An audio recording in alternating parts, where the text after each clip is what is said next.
हम सभी जानते हैं कि व्यक्ति का मन बहुत चंचल होता है।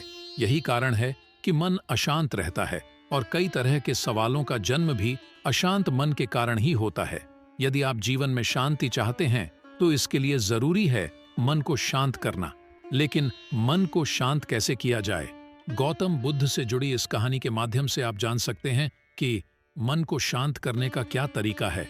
इसमें भगवान गौतम बुद्ध द्वारा मन को शांत करने के आयामों के बारे में बताया गया है। जानते हैं इस कहानी के बारे में जिससे आपका जीवन बदल जाएगा। एक बार एक लड़का गौतम बुद्ध के पास जाकर कहता है, मेरे जीवन में बहुत अशांति है, कृपा करके आप मेरा मार्गदर्शन कीजिए जिससे कि मैं इस अशांति से छुटकारा पा सकूं। गौतम बुद्ध लड़के से जीवन की अशांति का कारण पूछते हैं। लड़का उत्तर देता है, अत्यधिक विचारों के कारण मेरे भीतर बहुत सारे विचार आते हैं जिससे मेरा मन अशांत रहता है। बुद्ध मुस्कुराते हुए कहते हैं, ऊपर आकाश की ओर देखो और बताओ कि तुम्हें सूर्य दिख रहा है। लड़का ऊपर देखता है और कहता है, धूप दिख रहा है। बुद्ध उससे पूछते हैं कि अगर तुम लगातार धूप में खड़े रहोगे तब क्या होगा? वह कहता है, मुझे अत्यधिक गर्मी लगेगी और शरीर में बेचैनी होगी। बुद्ध लड़के से कहते हैं कि अगर धूप में खड़े रहने से तुम्हें गर्मी लगती है तो इसमें दोष किसका है, सूर्य के ताप का या तुम्हारा? लड़का कुछ सोचने के बाद कहता है, इसका जवाब आप भी बताइए। बुद्ध कहते हैं, सूर्य का काम है ताप देना और ताप का काम है गर्मी लगना।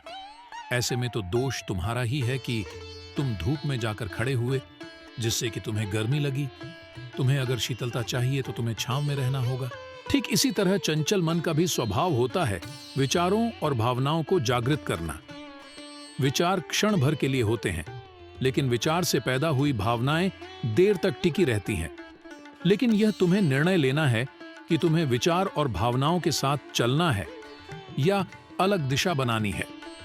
बुद्ध कहते हैं, मन को शांत करने के लिए तन के आयाम पर काम करना सबसे आसान तरीका है। शरीर के स्तर पर हमारी कर्मेंद्रियां और ज्ञानेंद्रियां हैं। कर्मेंद्रियां कर्म और ज्ञानेंद्रियां ध्यान से जुड़ी होती है। इससे हम अपनी संवेदनशीलता को बढ़ा सकते हैं, यानी हम जो भी काम करें उसे आनंद के साथ करें। मन के आयाम से हटकर तन के आयाम पर जाने से ही तुम्हारा चित्त शांत होगा। ऐसा करने से तुम मन के आयाम से हटकर शरीर के आयाम पर आ जाओगे। ठीक उसी तरह जैसे तुम धूप से हटकर छांव में आ सकते थे। मन के आयाम से हटने पर तुम्हारी जागरूकता तन पर आ जाएगी। जब तुम तन के आयाम पर काम करोगे तब तुम्हारा चित्त शांत होगा। इसलिए हर काम को तन के आयाम पर करने से मन स्वतः शांत हो जाता है। अपने मन के विचार और भावना को नहीं बल्कि सुर को सुनो। लड़का बुद्ध से कहता है, अपने भीतर के सुर को कैसे सुने? बुद्ध कहते हैं, किसी शांत स्थान पर रहकर जहां शांति हो, तब अपनी आंखें बंद करो और मन के भीतर चल रहे शोर से हटकर भीतर के सुर को सुनने की कोशिश करो।